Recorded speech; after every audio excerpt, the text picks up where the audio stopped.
Hey, you murder phoniacs. Give it here. Yes, sir. This is your host, Tony Ciaglia, the serial killer whisperer. You know, it's going to be a short introduction today. This is my dad, who I love so much. I love you too. Thank you, Dad. You know, I love doing this with you. I'm very fortunate to have an amazing dad and an amazing family, my brother. I wish, we got to get him here, don't we? Yeah, it's good. He adds a good Yes. We effect got to to get the him in show. here. Definitely. Yeah. Before we get started, I'd like to shout out to Francesca. She's a new murder phoniac. She's a new silver murder phoniac. And she comes all the way over the pond. Yeah. Right? Yeah. Like Lucy and Ellie Mae. Mm-hmm. Across the pond. Yes. Also, a big hello to Sharon, a new fan of the show. That she's also an author, right, Dad? Yes. Yeah. Very interesting. Now, this is way the fuck over the pond. Yes. Yeah, she's on the other side of the world. Yeah. She lives in Australia.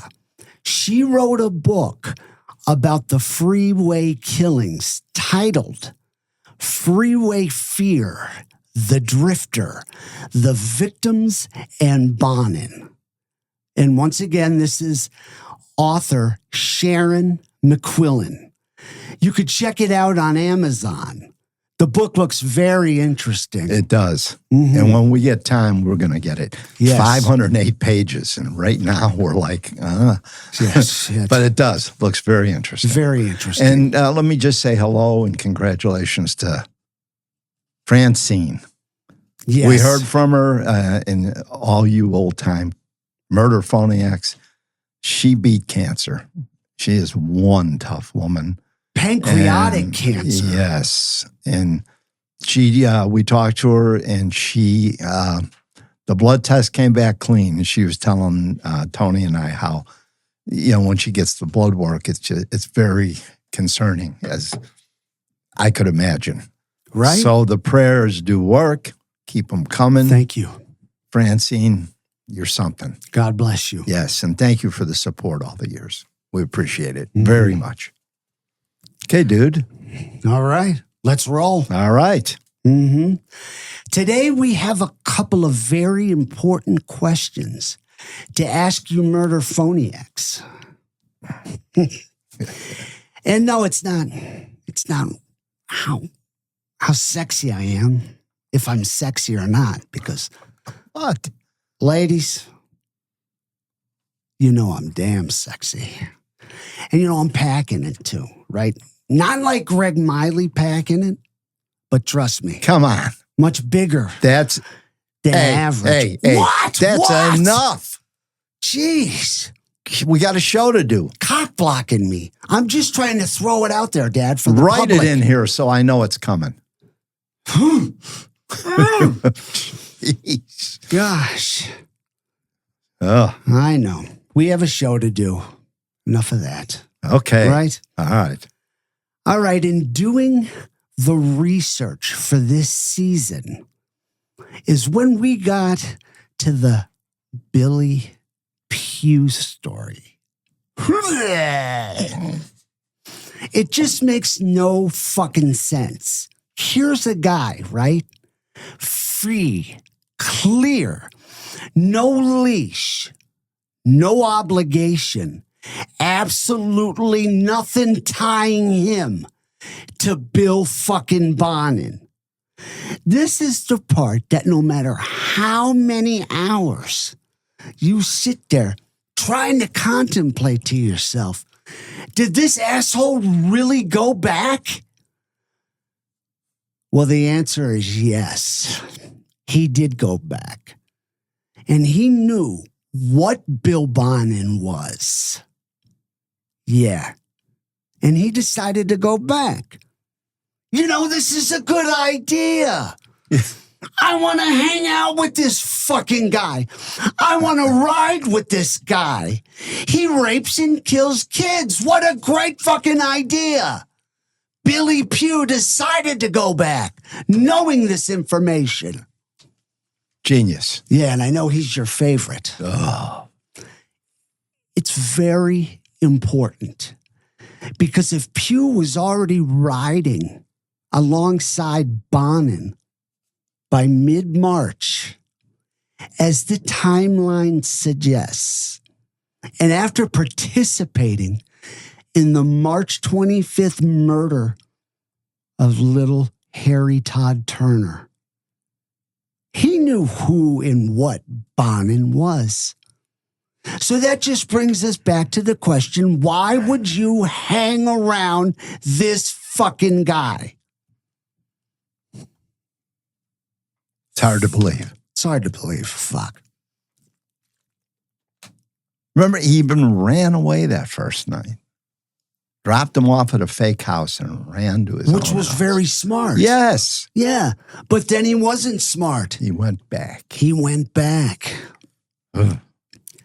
James Munro now. Yeah, you did it. How do you like that? I like it. All I right. like it. All right.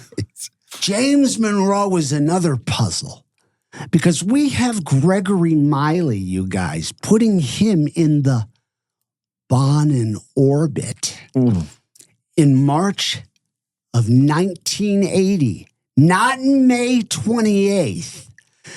We decided to really take a hard look at the timeline. And there are certain things that don't come easy to me because of my TBI. So I asked my dad to dig a little deeper and see what he could come up with. Dad, take the reins and run with it. It's going to cost you Wow. a little bit of overtime. Shit, I'm broke. Jeez. Come on. Pay me. Pay me. Fuck you. Pay me. Goodfellas. That's right. You look like a good fella. Don't say it. So, all right. I dug through the available online sources, and it makes it a little easier now. You know, AI can dig in there like in seconds just to find out certain things, which is kind of cool.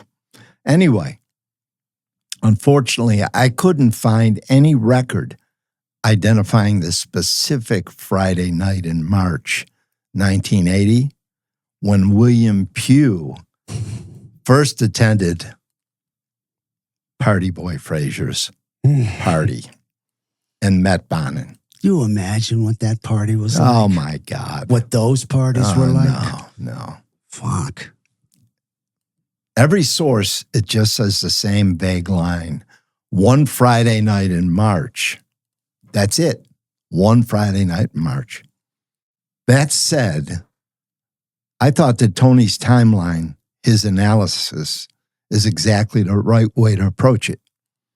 So what I did is I pulled up a March 1980 calendar and started lining up the key dates that we do know against the days of the week. Okay? All right. Very good. Very good. And then when you lay it out, it gets kind of crazy. It gets crazy like the rest of this shit with this case. Tuesday, March 4th, 1980. So it's a Tuesday. Bonin is released from jail after his parole violation. And who picks him up? Scott Party Boy Frazier. He's right there to pick him up from jail. They're good friends. I mean, Frazier said that Bonin visited his house about 50 times. During the research, I found that. 50 times. Awesome. That pig was in his house. And also, Party Boy collected a $20,000 reward for his help. Like he didn't know, right? That is what really irks me. Doesn't it make you sick? Pisses you off? It pisses me off. Okay. Back to the timeline. So that Friday, which was March 7th, 1980, is the first Friday after Bonin's release. Now, Frazier held Friday night parties, so we can make the assumption that this is when the party happened. It would have been Bonin's first opportunity to attend, and because Frazier was his good friend, it also could have been a celebration party for Billy B getting out of jail. I have to note here something. Bonin also met Vernon Butts and Greg Miley at one of Frazier's parties. Oh, quite a crew, huh? Yeah, just a couple of homos with their asses lubed up, floating in and out of, what's his name's crib? Frazier. So, Hardy boy. So the assumption is that on Friday, March 7th, remember that, Bonin meets Pugh at Frazier's party and gives him a ride home. Now, on that ride home, Bonin makes a pass at him. Pugh jumps out of the car. Bonin forcibly drags him back into the car. And Pugh has always said that the only reason he feels Bonin didn't kill him was because they were seen leaving Frazier's house together. So he drags him back in, and then he begins to scare the shit out of him because he's telling him, hey, you know what I like to do? I like to go out and cruise on the weekends. I like to pick up hitchhikers, boys, and I like to rape them, and I like to kill them. Would you like to do that with me? Because I can teach you how to not get caught. Because that's such a good idea. Yeah, and he's telling this clown this, right? He doesn't know this fucking kid. He doesn't know him from Adam. No. So this is March 7th on a Friday. Pugh tells him, no, just drop me at my home. It's right up the street here. He had the good sense to go to a house that wasn't his, got out so Bonin would drop him off at this place and think it was his house. And then he ran, rightfully, to another house, which was his own, after Bonin drove away. Scared shitless. But guess what, folks? Pugh went to hang with him again. He went back, like Tony mentioned, like we mentioned in the last episode. He went back. Why? We don't know, but we got a pretty good idea. Friday, March 14th, 1980, Bonin murders 19-year-old Ronald Gatlin, reportedly alone. Friday, March 21st, 22nd, somewhere in there, 1980, Bonin murders 14-year-old Glenn Norman Barker and 15-year-old Russell Rue. And as reports show, he was allegedly alone again. Now, both of these bodies were found together. As the reports go, he killed them separately, but they were found together. What a Same ghoul. night. He's a ghoul. Ugh. And it was reportedly alone. I ain't buying it. I'm not buying it either. Friday, March 21st, 22nd. Oh, no, I'm sorry. Sunday, March 23rd. Sometime on or after this day, little Harry Todd Turner is murdered. He was found on Tuesday, March 25th. And this time, there's no allegedly because Billy Pugh admits it himself. He was there. He helped. He beat that little guy. Yeah. So 4 killings, 1 month, and only on the last one does anyone admit to being in that car with this fucking maniac Bonin. So you have Pugh admitting to 1, and according to Miley, James Munro is already hanging around with Bonin in March 1980. So with the addition of Pugh and Munro in March 1980, Bonin has 4 accomplices that he uses: Vernon Butts, Greg Miley, James Munro, and Billy Pugh. Now, there's one thing we know for sure. Bonin did not like to kill alone. His narcissism demanded an audience. Thanks, Dad. You're welcome. You're the fucking best. Oh, thank you. Mm-hmm. Thank you. Just following your lead. Thank you. Yeah, and that's exactly why it doesn't make much sense.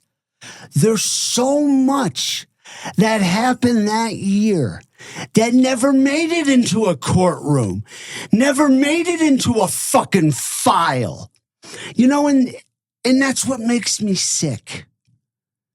We're never really gonna know exactly what happened. I know. You know? I know, because there's so many. Mm-hmm. Yeah, so many things that didn't make it, that didn't get in, that happened, but nobody knows. So, murder phoniacs, I want to put this to you directly. Officially, 3 of these murders, Gatlin, Barker, and Rue, are recorded as Bonin acting alone.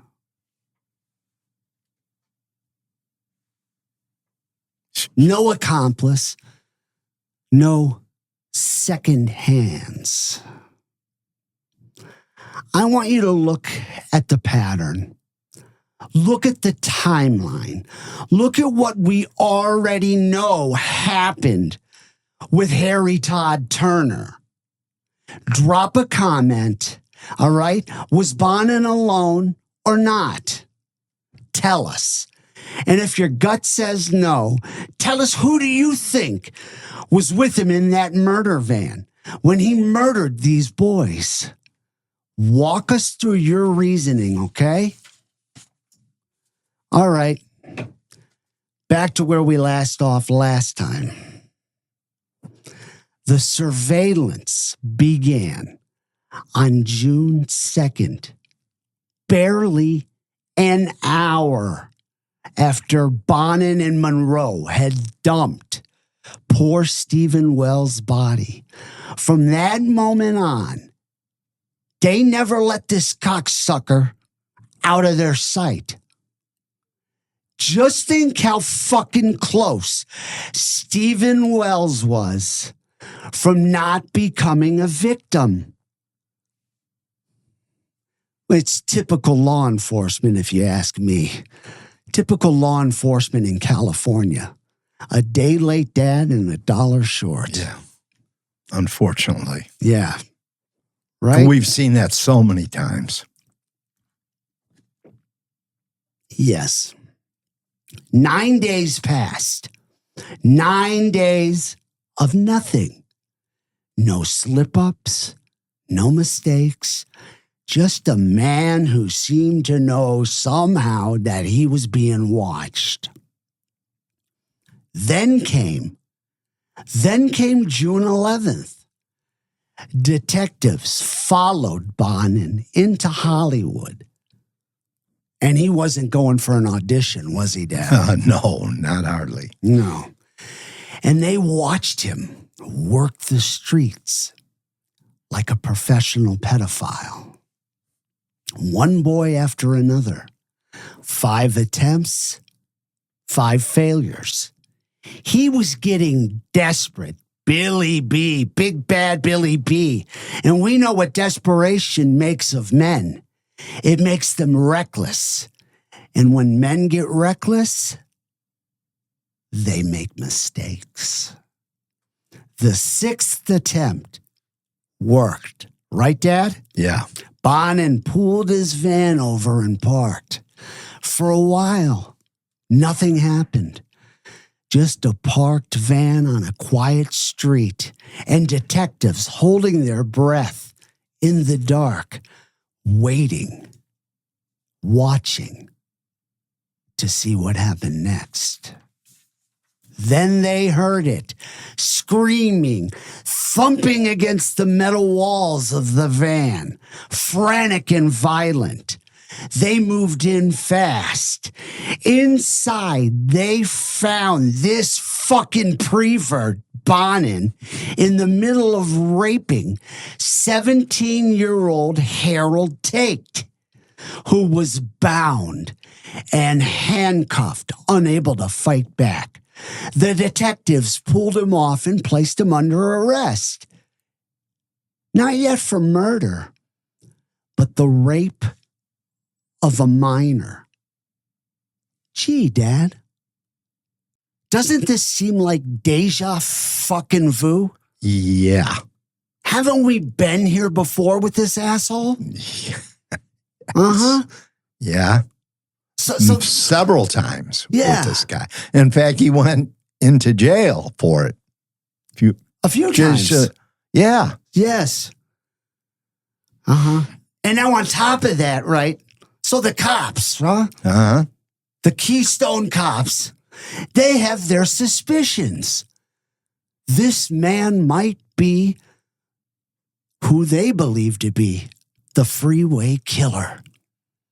Wow. Do you think so? I don't know. Oh, man. So word spread quickly, right? Over the grapevine. Bonin's girlfriend. Bonin's girlfriend called his boss to explain the arrest and made the fatal mistake, though, of mentioning it was connected to the Freeway killer investigation. Hold on. What the fuck? Wait a second, everybody. Wait a second. Bonin's girlfriend? Bonin's girlfriend? Whatever. Bonin's got a girlfriend? Come on, guys. We all know Bonin's got a girlfriend like John Wayne Gacy's a fucking bisexual. Right? We all know both of these asswipes love sucking and fucking teenage underage cock. Either one of them had room for pussy in their rotation. Do you think there was any pussy at Frasier's parties? Right. I don't think I so. think not. So that single detail set off a chain reaction. James Munro's Bonin's accomplice, already unnerved by his absence from work that day, spiraled into a panic. I thought you couldn't get away from Billy Bonin, Jimmy. I thought you couldn't get away from him. Isn't that what he always said? He always said that. After Stephen Wells, I was so afraid. I couldn't get out of his sight. He was with me all the time. What the fuck? Yeah. Asshole. The very next day, Munro stole Billy B's car and fled, driving all the way back to Michigan, where he would eventually be tracked down and arrested. And then came the van. When investigators finally searched it, they found what could only be described as a killer's toolkit: restraining devices, knives, a tire iron, and door handles that had been deliberately removed so that once someone got inside, they weren't getting out. Because everybody does that to their vans. Of course. Right? Oh, yeah. Standard. The only way out, right? Yeah. Is through the front door. Right? Yeah. Fucking asshole. The Freeway killer's hunting ground had been sitting in plain sight all along this entire time.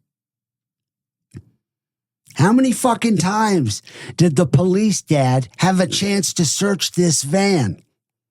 Right? Many. Many. For instance, Bonin was arrested for parole violation, spent a month in jail. Did they search it then? No. I think not. Munro was stopped going for burgers when they had Stephen Wells at Bonin's house, just up the fucking street. And this asshole was using Stephen Wells' money to buy the burgers. They found that Munro had no license, Dad. Did they search the van then? No. I think not. Billy Pugh told them about Bonin on May 28th, 1980. Yeah, he conveniently left out the murder, but they couldn't find a reason to search the van after what Pugh told them? Give me a fucking break. Come on, boys. You know how you are. Knock out a fucking taillight or something. Search that fucking van. Right. Right, Dad? Yeah. I grew up in Chicago where you get stopped for anything. Open the fucking trunk. Yeah. Why? What? Why? I ran a red light. Trunk? Open the fucking trunk. Seriously. Jeez. I'm Italian. Well, yeah. I think they were profiling me. What do you think? I think so. Take it. So Bonin's arrested and the dominoes start to fall. Billy B, the big fucking tough guy. James Munro. Oh, yeah, he was tough. Yeah. He started singing like a fucking canary. They always do. Giving up his accomplices as quick as he could. The ones that he cared so much about. Remember, he talked about it. It made him feel like he had a family. Fuck him. I mean, this guy is just a loser. He cared so much about Vernon Butts. He was the first one, the shadow with a pulse. First one he gave up. The first one on the list. Butts, you got to go. Butts was 22 years old, a factory worker by day and a magician by night. The kind of guy who could make a coin, did you ever see the magicians do that? Could make a coin disappear from his hand. It just disappeared in the thin air. But the thing with Vernon Butts, you know what he made disappear best? Bodies, people, little boys. Oh, he was so good at that. Fucking ghoul. He found Billy B. He found him through Scott, Party Boy, Frazier's parties, right? And once he did something in him changed. Those who knew him would later describe it simply.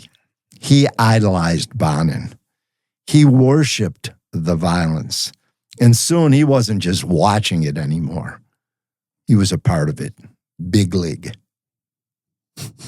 All through 1979, while L.A. slept, Bonin and Butts stalked and hunted. But in July of 1980, it all came crashing down.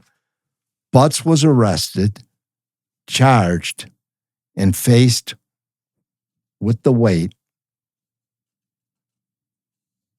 of what he'd done. His trial was set for July 27th, 1981. He never made it. On January 11th, 1981, Butts was found dead in his jail cell, hanged with a towel. The method so strangely close to how his own victims had died. Strangled. Officially, it was ruled a suicide. Now, I've got, there's an LA Times article. I'm just going to read you a little bit of it. This was published on January 11th, 1981. in the LA Times. Mm-hmm. I'm sorry, January 12th, said the date wrong. January 12th, 1981.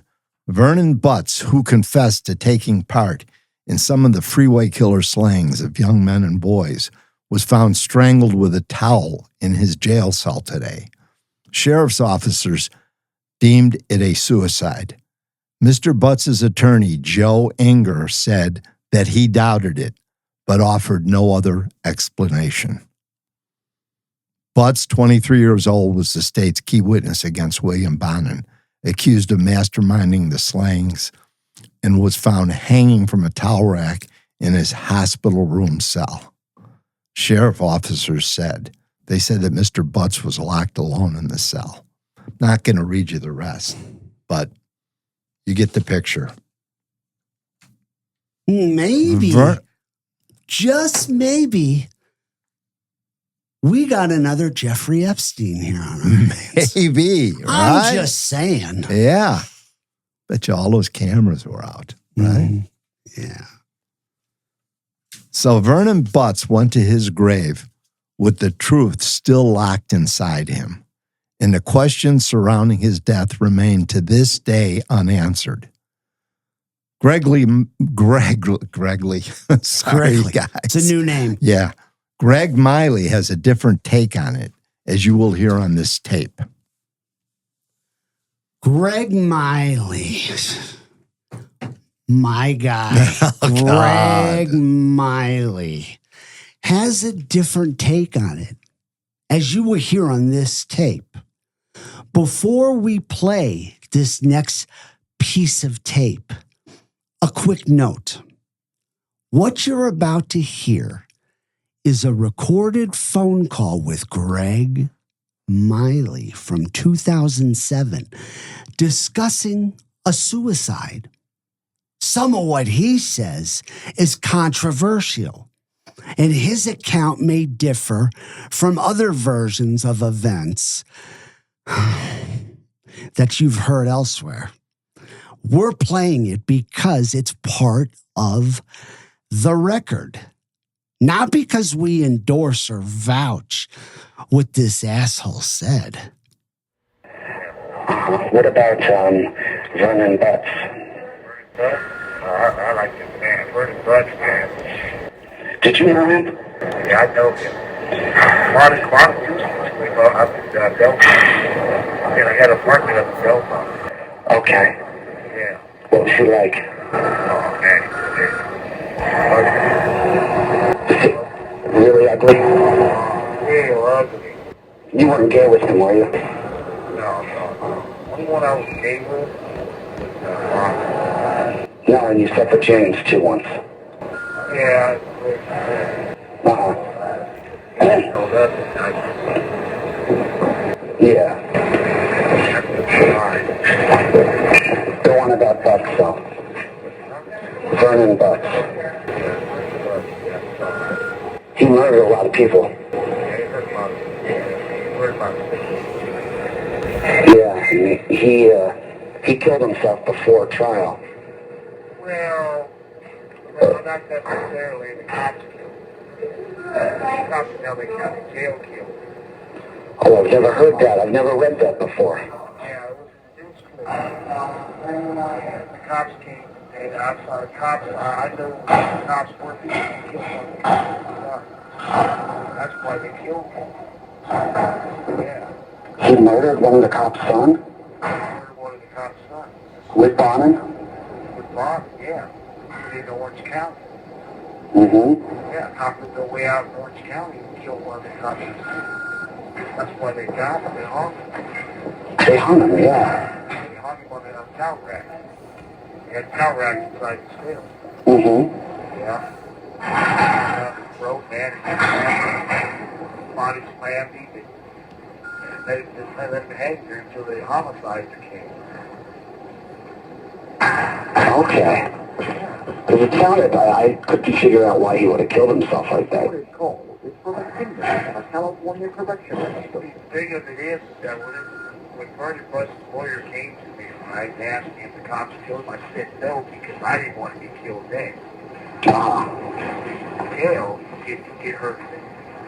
Well, that was good thinking on your part. Yeah, that's what was a real good thing from my side. Yeah, because some of the cops take care of me, give me extra food, and call me, and extra phone calls, stuff like that. When I have my family. Oh, I want to be straight with our listeners here. This is one man's account, decades later, and we don't have independent confirmation of any of it. This is the first time this tape is being played, and I'll break it down because it is hard to hear. Miley claims Butts didn't die by suicide. He protests Butts was murdered. Specifically, Miley proclaims that Bonin and Butts had killed a police officer's son in Orange County, and that this was retaliation for that. I'm sure it wouldn't be the first time that's happened. Right? Epstein. Yeah. So, I don't care. It's like Epstein. If he killed himself or if he got whacked, that motherfucker deserved to die. Yes. He was a fucking piece of shit. Yes, he was. Yes. I want to be clear. This is Miley's allegation. Decades after the fact.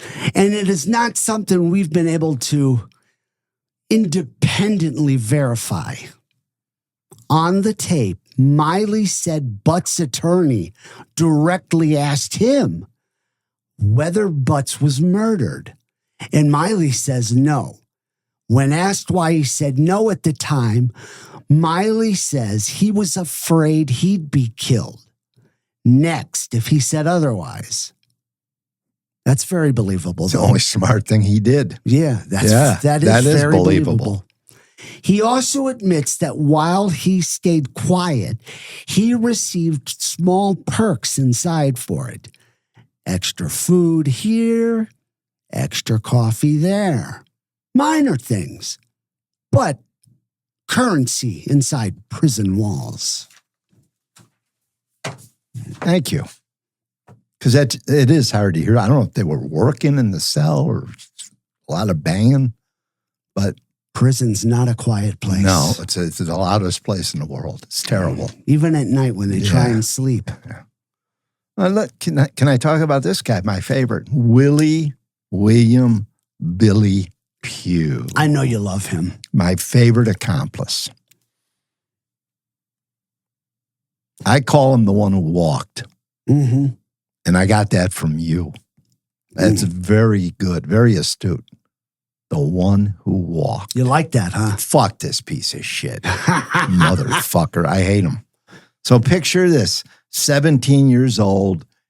He's riding around in a van with a man who already has killed more people than you can count on both hands. Think about that. That's Billy Pugh's world in 1980. Now, Pugh, he wasn't Bonin's right hand. He wasn't out there hunting every night, but he was there, close enough to hear Bonin talk through what he'd done, close enough to be in that vehicle, close enough to have blood on his hands in March of 1980 when 14-year-old Harry Todd Turner was beaten to death, bludgeoned, and Pugh admittedly was a part of it. So here's a kid who's riding shotgun with a fucking serial killer. He wasn't forced to be there. And hearing Bonin describe murders like they're stories about a wild weekend party at Frazier's and actually taking part in ending a child's life, that's where we're fucking at right now, folks. That's right where we're fucking at. Exactly. All right, Dad. So let's hop in Bill and Ted's time machine, okay? You like that, huh? I like it. Pretty creative. Very. Yes. And fast forward to May of 1980. Pugh gets picked up. Not for murder, Not yet. But for auto theft. Just a car thief in a holding cell. Probably sucking a few cocks here and there of other inmates that are passing through that exact holding cell. He starts thinking of what Bonin had told him in that van. And something clicks. Deal. A fucking deal. I'll deal with these fucking pigs. Right? Yeah. You know, it's exactly what he was saying. Yeah. So he talks, people. He talks. He tips off the police. And that tip is what puts investigators on Bonin's trail, leading straight to his arrest on June 11th, 1980, the day one of California's most prolific serial killers finally gets taken off the streets. Not June good. 1st. No, they didn't search the fucking van, did they? And they could have saved lives. Stephen Wells. Mm-hmm. Fucking. It's terrible, right? That makes me sick. All right, guys. So now, here's where it gets hard to swallow. Like John Holmes. Pugh. Oh, God. Pugh. There's always like, There's always a little something in there. there's always a little something I got to put in there. Yes. Mm-hmm. Yeah, fuck. It's like this little fucking hair in my mouth. She must have not have shaved last night. Stop it. Fuck. Ready? So this is the part that's hard to swallow. Pugh pleads voluntary manslaughter for his role in little Harry Turner's death as part of a deal to testify against Bonin. As part of a deal to testify against Bonin. And what does he get for helping kill a 14-year-old boy? Not the death penalty, not life without fucking parole, right? 6 years. 6 fucking years. And by most accounts, he didn't even serve the whole thing. Closer to like, let's say around 4. 4 years. 4 years for a child's life. 4 fucking years. And then he just disappears back into the world. No record of him going back to prison. No record of him showing up again in any of this. If he's still alive, he'd only be in his 60s right now, walking around, living life. Who knows? Maybe Billy Pugh is your fucking next door neighbor. How does that sound? A guy that tortured, raped, and killed a 14-year-old boy.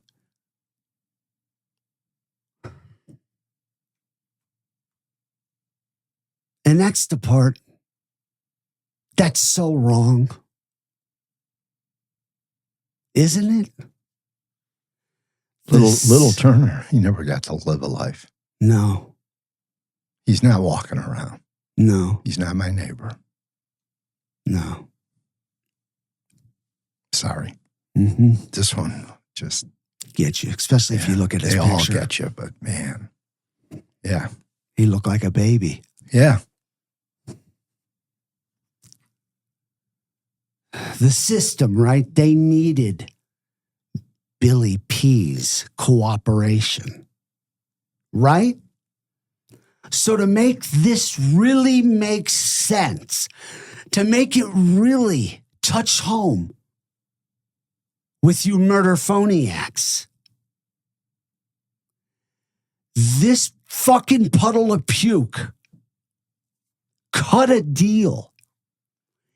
He cut a deal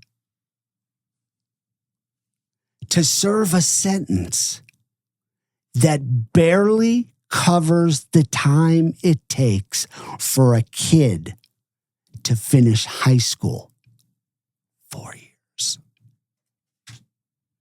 Was justice served there? Or was the brutal murder of this little angel, Harry Turner, which unfortunately people deals happen every day in this fucking country. Every fucking day it happens in this country. Was it the cost of just doing business?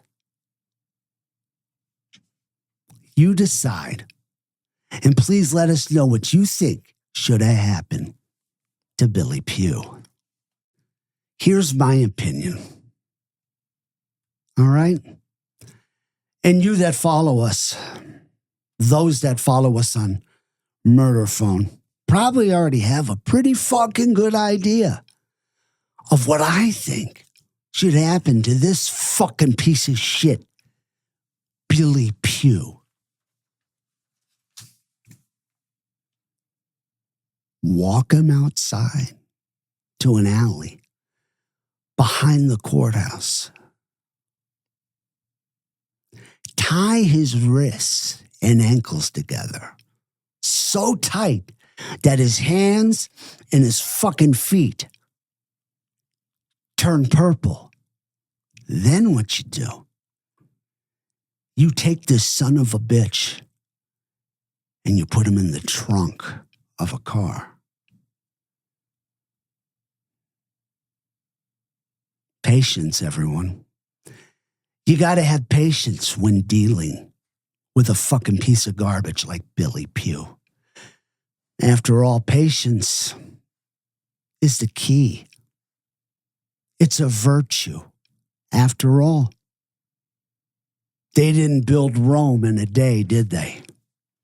You got to have fun with it. You got to take it in. You got to soak it up. Right?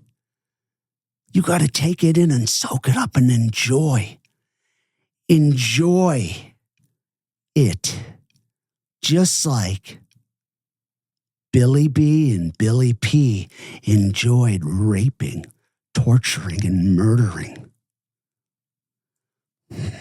little Harry Turner. Then comes the gasoline. Of course there's gasoline. Douse Billy P. Soak him, bathe him in gasoline. He'll be screaming, "But I helped you catch Bonin. We had a deal. What about the judgment?" And then you tell him, "Fuck the judge. Fuck that fat ass in his black robe. Fuck the jury. We really do appreciate all your help, Billy P. But you're a rat fucking bastard. And there's no way in hell, no way that a snake like you is gonna fucking skate." Then you ask Harry Turner's family which one wants to light the match and drop it in the trunk and watch this cocksucker burn alive. Who knows, maybe even roast s'mores on him, you know, if you're in the mood for some graham crackers, some chocolate and marshmallows. But if they don't, but if, you know, Harry Turner's family doesn't want to, you got to find somebody who will light that fucking match just on principle. You know how I feel about him. You just described perfectly What what ought to happen to somebody like that. What you do with someone like Billy We Pugh. might have to make a movie out of that. Mm-hmm. I like it. Mm-hmm. Yeah?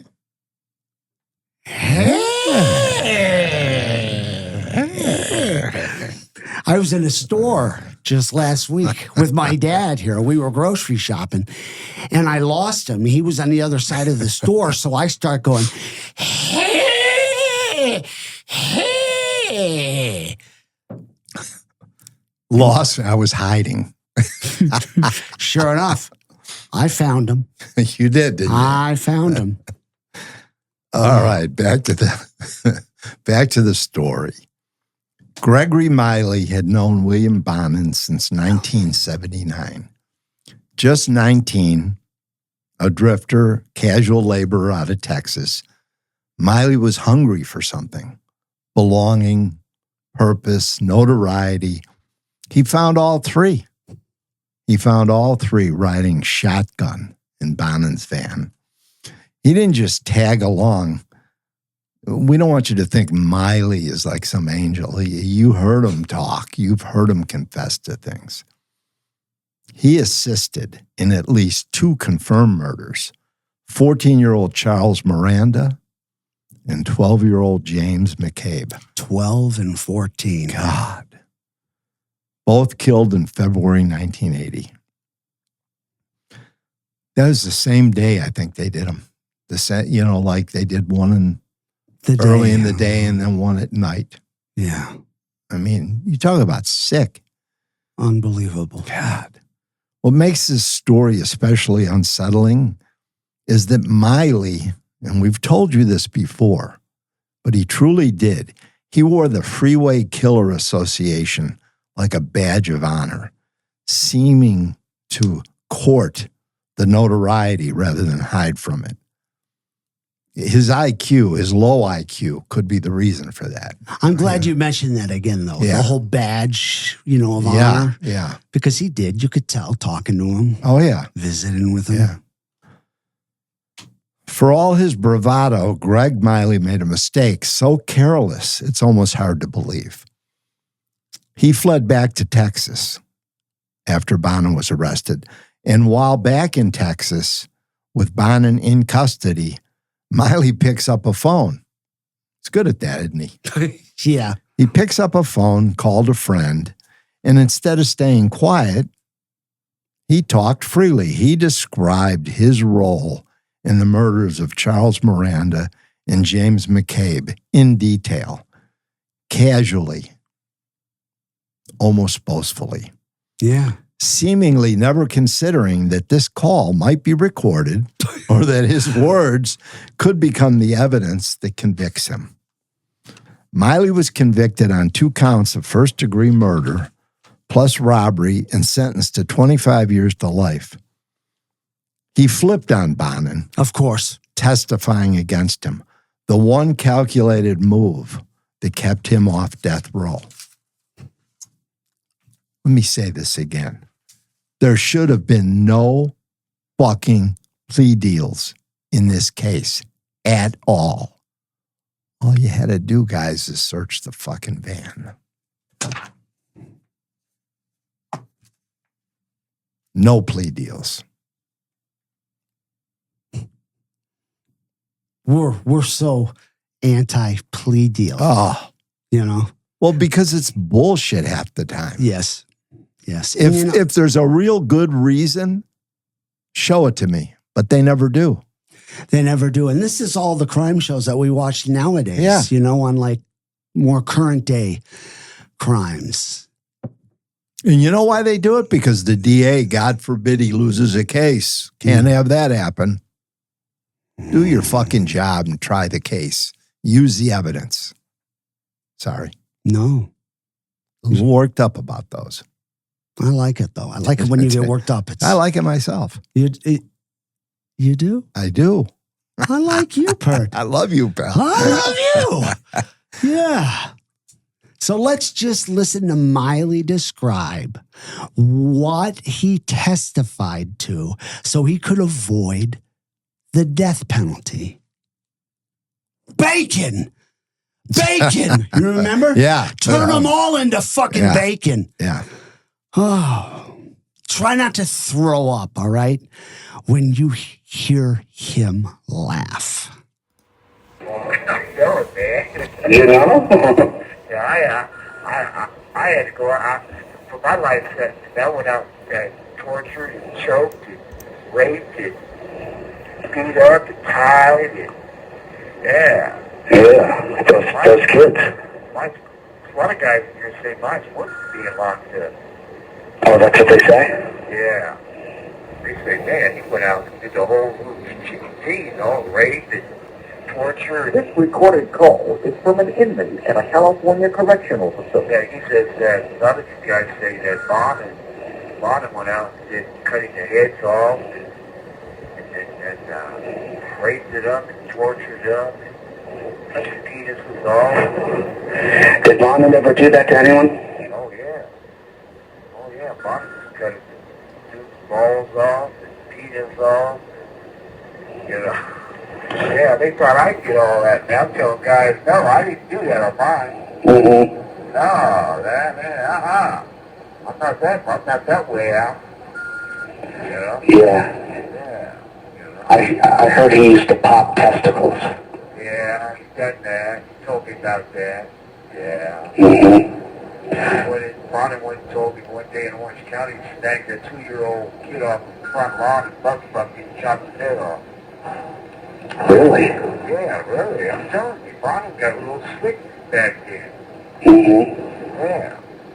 Then he took a 19-year-old from Orange County and raped him and chopped his head off and threw it 2 blocks away from the police station in Orange County. Yeah. Yeah. Do you know why he did this? What made him want to kill? Because he felt that if he has sex with you, then he can kill him. That way they won't tell him. That's so disgusting. We can't even discuss it. We played it so you could hear it straight from one of the accomplices. The horror that happened in that van, Dad. I know. Every one of these assholes who rode fucking shotgun in the murder van saw the horror that happened.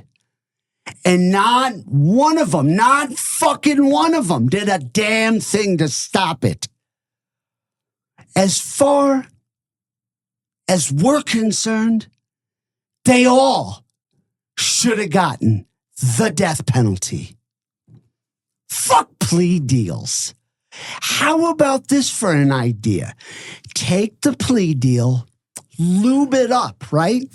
Lube it up, and then slide it right up the DA's asshole. Huh? How's that sound? How does that sound for a plea deal? Huh? You agree? Hell yeah, I do. Fuck yeah. You know I do. That's what we on Murder Phone think about plea deals. Plea deals and the DA. Suck it. Speaking of plea deals, though, here's another one. James fucking Munro. That's it. You got it. You got it. Now, over the years, his stories have had so many holes in them. They've started to look like Swiss cheese. I like that. Good point. Yes. He's still in prison. Oh, yeah. He's still in prison, you guys. Yeah. And he's getting impatient. Because according to him, he didn't do anything wrong. Right? Yeah. He's still in prison trying to get out. And now, guys, get this. He's going by Tina Marie Munro because he's transitioning. Give me a fucking break. What a fucking joke you are, James. You're a fucking sellout. You know, I knew him back in 2007 when he was just plain ordinary James Munro. In 2007, he was just a regular fudge packer, right? Yeah, you know, a cocksucker. That's what he was. Before trans was the thing to be. Now he's like a politician. blowing in the wind, leaning in the direction of trans, because he feels this is his best shot of being paroled.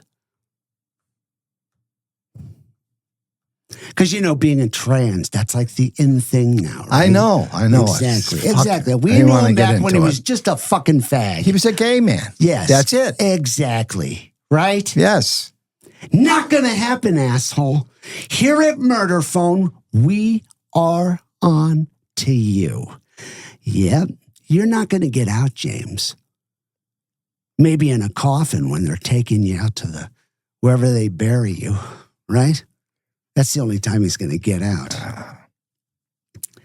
Anyways, sorry you had to hear all that, but this asshole is a waste of our fucking time. Right, Dad? Yeah. But we have to tell it, the way it is. So here we go. James Michael Munro was 19 years old at the time. Another homeless drifter who had been living, fucking, and sleeping in the same bed with William Bonin.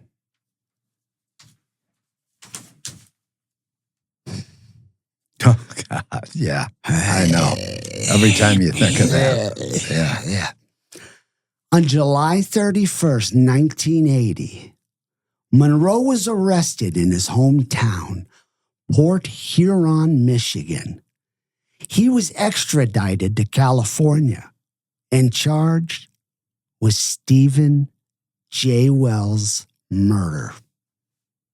Here's James Munro talking about big, bad Billy Bonin and how he fled to California. Now, see, all I know is what I read, because, I never really got interested in all this crime stuff. He was already dead. Right. I mean, I'm only 30 years old. And I know just everything I read about that guy, he sounds like he was an animal. He was. He served time. He did time that time, but he spent. He was in the military in Vietnam. He had over 500 hours as a gunner on a Huey helicopter. He spent time at the Tascadero. He was a twice paroled sex offender. And he raped some of his men in the military. Oh, really? Yeah. Was he a tough guy? Yes, he was.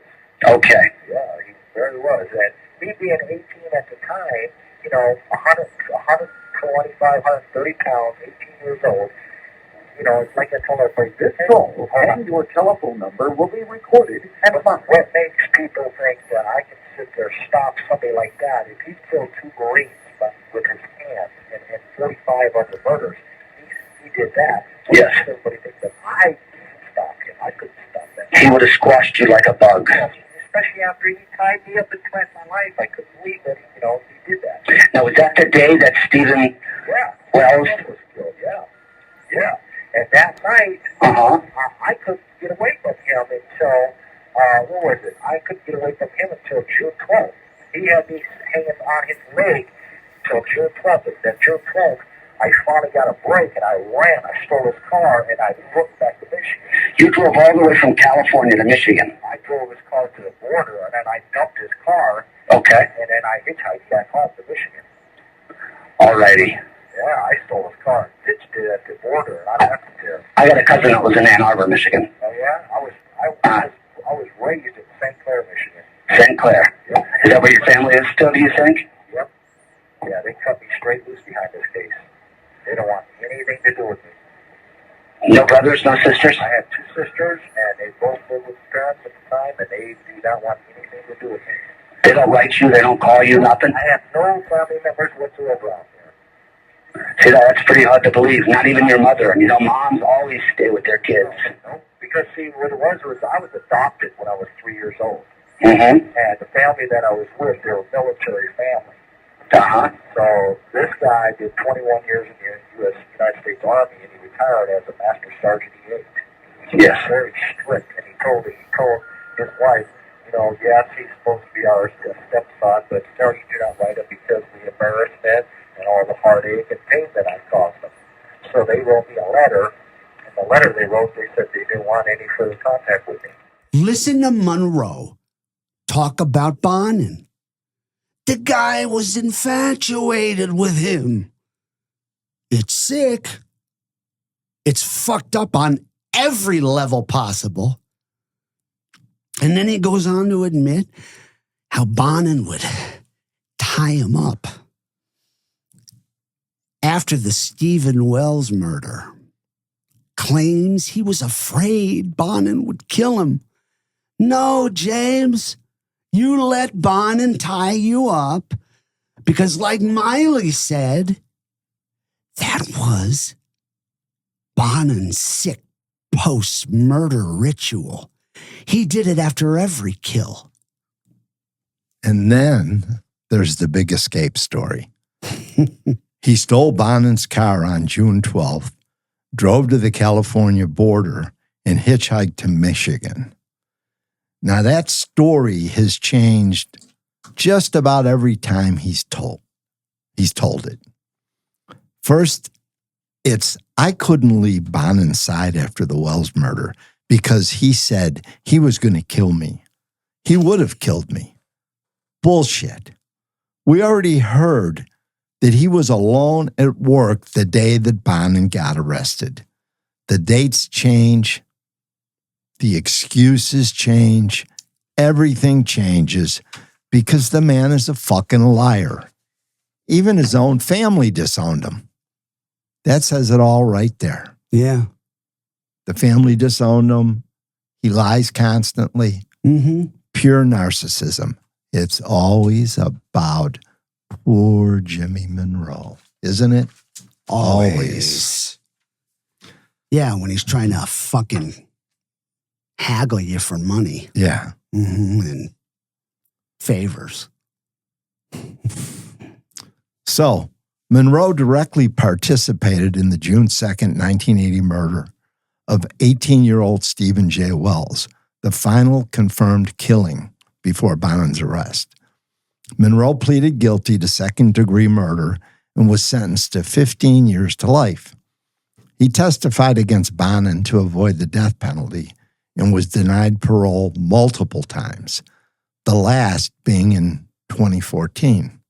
And he was given a 15-year denial. And what that means is he doesn't come up until 2029 for parole. And he ain't getting out. No.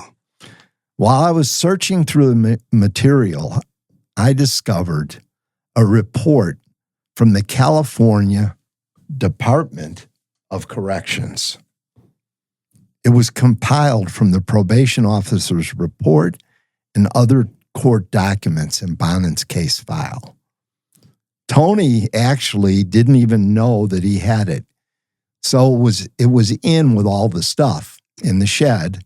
And when we started to do the show, we were researching everything. And I came upon this. Love it. It's dated, and this is it right here. It's the original. It's dated, and you can see right on the bottom of the page there, 12/27/2006.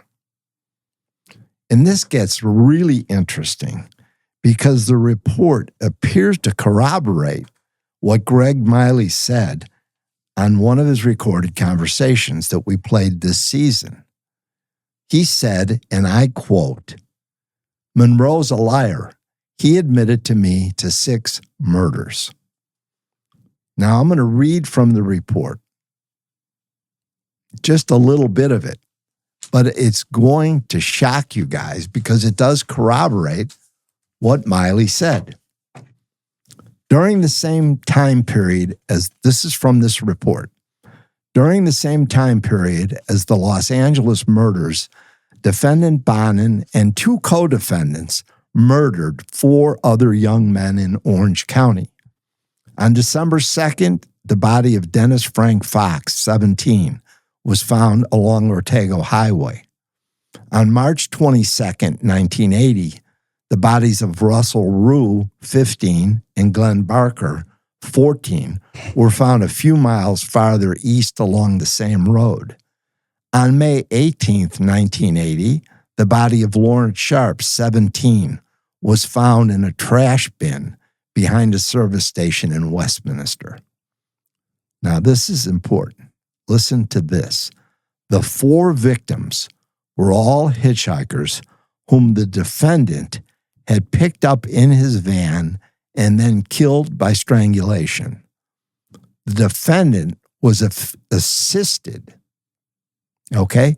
The defendant was assisted in most or all these crimes by 2 other men, co-defendants Miley and Munro. Defendant Bonin was convicted of these 4 Orange County murders while already on death row for 10 others that he committed in Los Angeles. Information for this summary was compiled from the probation officer's report and or other court documents from Bonin's file. Says it right there, guys. Says it right there. Right in this official report. That's great, isn't it? I couldn't believe it when I read it. I know. The California Department of Corrections and Rehabilitation. And it's right here on the last page. It's like a fucking piece of treasure. It is. Mm-hmm. Fucking Munro. Yeah. Go ahead. I'm sorry. All right, guys. And now we're going to end with some more interesting information about James Munro. James Munro also wrote a short book. A very short book. Yeah. While he was in prison, titled Freeway Killer, True Accounts of the Notorious Freeway Killer.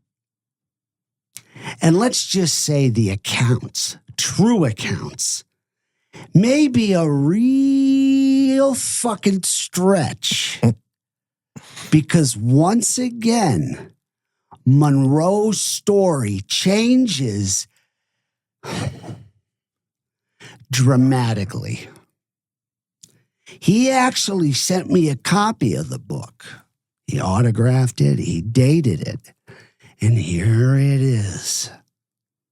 Let's see. Serial Killer Whisperer, I think it's 326 pages. Mm-hmm. The Notorious Freeway Killer. Killer. It's about 20 or 30 pages. It's amazing, isn't it? Oh, God. This is incredible. There's one particular passage that I found, well, let's call it darkly amusing. So before we close the book on James Munro, let's take a look at what the judge had to say in court. This is fucking great. And this is right from his book, right? Mm-hmm. The legitimate court documents. Okay. This is awesome. The court. All right. All those motions will be denied. All of them are ridiculous. There is absolutely no basis for them, so they will simply be denied. Mr. Goldstein now says. And he is? Bonin's lawyer. Munro. Oh, Munro's attorney. Yes, yes. So they know. Mr. Goldstein says, I remind the court that Mr. Munro also, at one point in time, came very close to being a victim, in the sense that he, too, was tied up and that his life was almost taken by Bonin. Mr. Munro has stated this to the probation officer, and he has also maintained with some consistency that the only reason he participated in the acts that he did was out of fear of Bonin. I would just like to bring that to the court's attention by way of emphasis. So the court responds. All right, all right. The court understands that, but the court finds no excuse at all for the type of conduct that this defendant has participated in. I think he should, every few seconds, say a prayer that he is not going to the gas chamber with Bonin for what he has done. I would have no problem sending him there. So I think he is very fortunate. I love that, Judge. Yes. These were the statements by the Los Angeles County Superior Court. I love it. I love it. I love it. I love it too. And you know what, Tony? I think that book, we don't want to, we're not going to take up their time, but I think we should do a separate video on that book and break down all the erroneous facts that he says, the changing statements that he makes. It's incredible. It's incredible. It's like it's not even about what happened. And it's not like he's got a lot going on in his fucking life. He's in a fucking prison. Yeah. Right? So he's got a lot of time to think about this and make it fucking great. But it's not. It sucks. It's terrible. Yeah. We'll have to do that. I like it. Well, Dad, I thank you. You're welcome. I love you. I love you too. It's always a pleasure. And it's great to be back here, Level 9 Studios. Yes, it's awesome. Yes, it is. Scott rocks. Yes, he does. Look at this place. Yeah. Yeah. Well, guys, that's a wrap for today. I want you to take care, stay safe, and be thankful. Be thankful for all that you have. And remember, always walk in the calm after the storm.